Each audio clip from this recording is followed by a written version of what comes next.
Gênesis 9, capítulo 9, versículo 1. Gênesis de capítulo 9, versículo 1.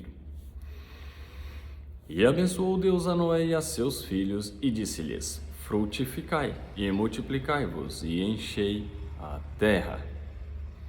E será o vosso temor e o vosso pavor sobre todo animal da terra e sobre toda a ave dos céus, tudo o que se move sobre a terra, e todos os peixes do mar da vossa mão são entregues. Tudo quanto se move que é vivente será para vosso mantimento. Tudo vos tenho dado como a erva verde. A carne, porém, com a sua vida, isto é, com seu sangue, não comereis. E certamente requererei o vosso sangue, o sangue da vossa vida. Da mão de todo animal o requererei, como também da mão do homem e da mão do irmão de cada um requererei a vida do homem. Quem derramar o sangue do homem, pelo homem o seu sangue será derramado, porque Deus fez o homem conforme a sua imagem. Mas vós frutificai e multiplicai-vos, povoai abundantemente a terra e multiplicai-vos nela. E falou Deus a Noé e a seus filhos com ele, dizendo: E eu, eis que estabeleço o meu concerto convosco e com a vossa semente depois de vós, e com toda a alma vivente que convosco está, de aves, de reses e de todo animal da terra convosco, desde todos que saíram da arca até todo animal da terra. E eu convosco estabeleço o meu concerto, que não será mais destruída toda a carne pelas águas do dilúvio, e que não haverá mais dilúvio para destruir a terra. E disse Deus: Este é o sinal do concerto que ponho entre mim e vós, e entre toda alma vivente que está convosco, por gerações eternas. O meu arco tenho posto na nuvem. Este será por sinal do concerto entre mim e a terra. E acontecerá que, quando eu trouxer nuvens sobre a terra, aparecerá o arco nas nuvens. Então me lembrarei do meu concerto que está entre mim e vós, e ainda toda alma vivente de toda a carne, e as águas não se tornarão mais em dilúvio, para destruir toda a carne. E estará o arco nas nuvens, e eu o verei, para me lembrar do concerto eterno entre Deus e toda alma vivente de toda a carne que está sobre a terra. E disse Deus a Noé: Este é o sinal do concerto que tenho estabelecido entre mim e toda a carne que está sobre a terra.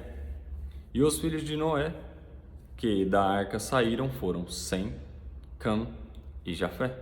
E Cam é o pai de Canaã. Estes três foram os filhos de Noé.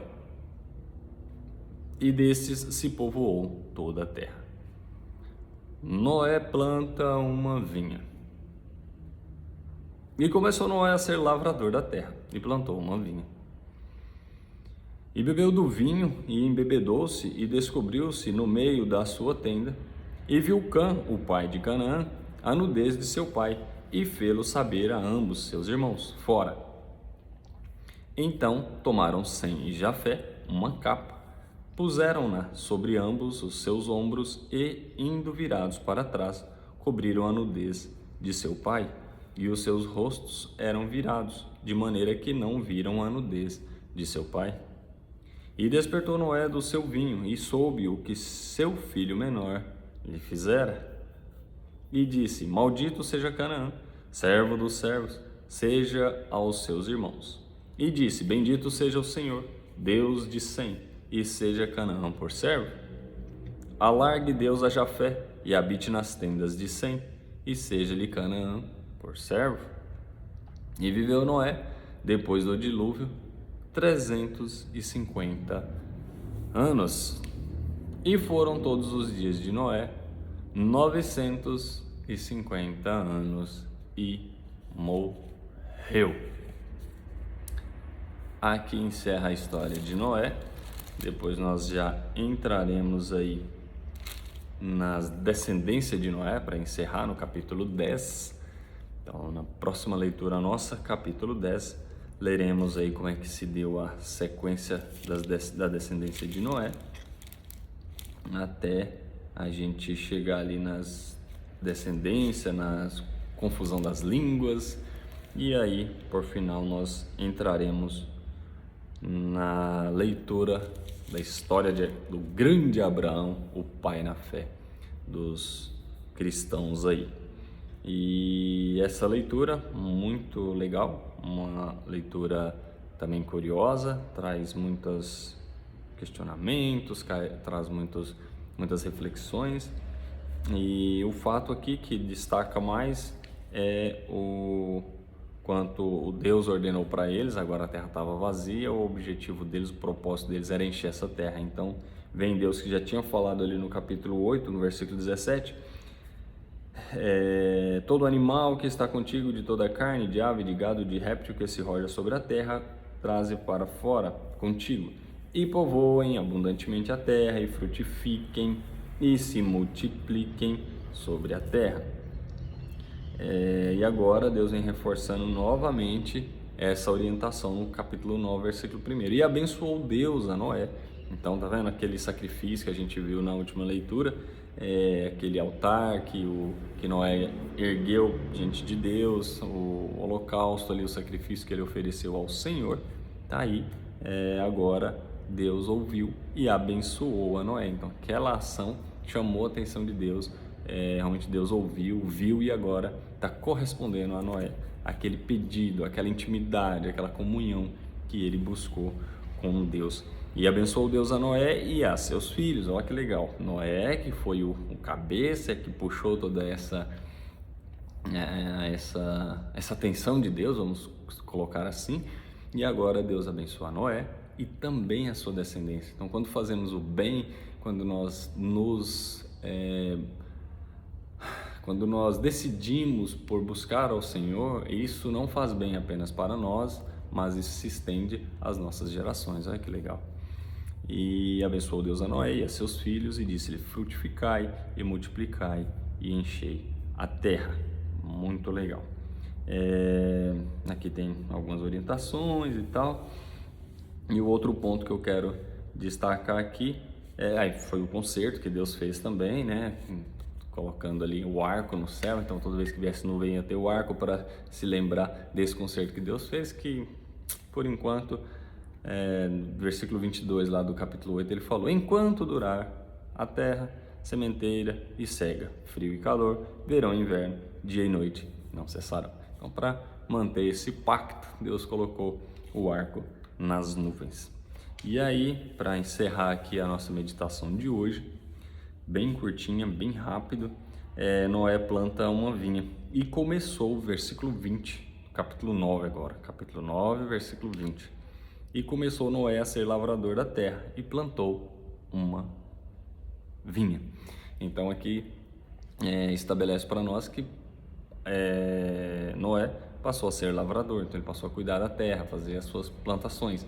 Não era um nômade, então ele não ficava caminhando de lugar em lugar procurando comidas. Não, ele estabeleceu uma posição ali ele ficou e começou a trabalhar na terra. E aí teve essa situação aí com o vinho, embebedou-se, começou a tomar, o negócio estava gostoso provavelmente, e aí ele passou dos limites ali, se embriagou, embebedou-se e descobriu-se no meio da sua tenda. Então, aqui o recado que fica não convém que um chefe, que um líder, que um pai de família, em especial, perca a sua centralidade, perca o seu centro, perca a sua orientação.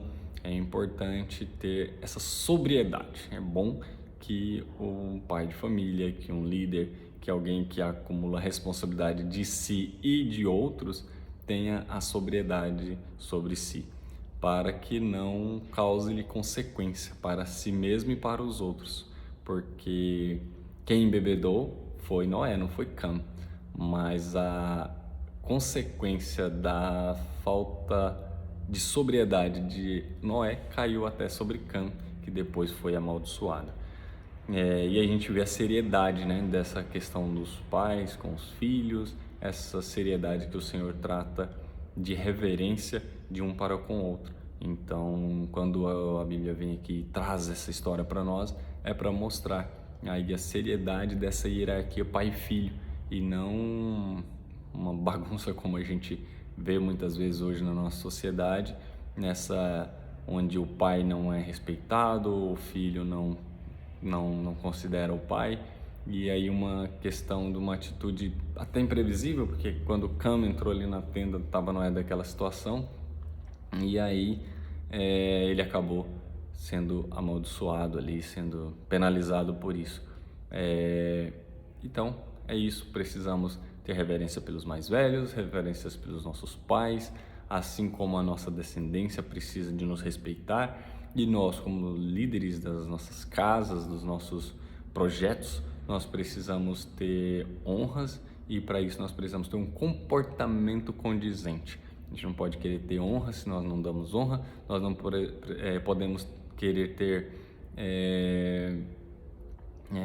consideração, ser considerado, ser honrado, se nós não fazemos por conta disso. Então nós precisamos de mostrar serviço, precisamos de ter comportamentos condizentes com aquilo que nós desejamos alcançar, com aquilo que nós queremos. Então nós, na posição de cristãos, na posição de crente em Cristo Jesus, nós não podemos ser dados ao vinho, não podemos ser dados à embriaguez, para que não nos corramos aí o risco de em algum momento perder a sobriedade e perder a centralidade da vida, e quem sabe ter algum comportamento não adequado para um líder, para alguém que é sensato, para alguém que é coerente, para alguém que realmente serve ao Deus dos céus.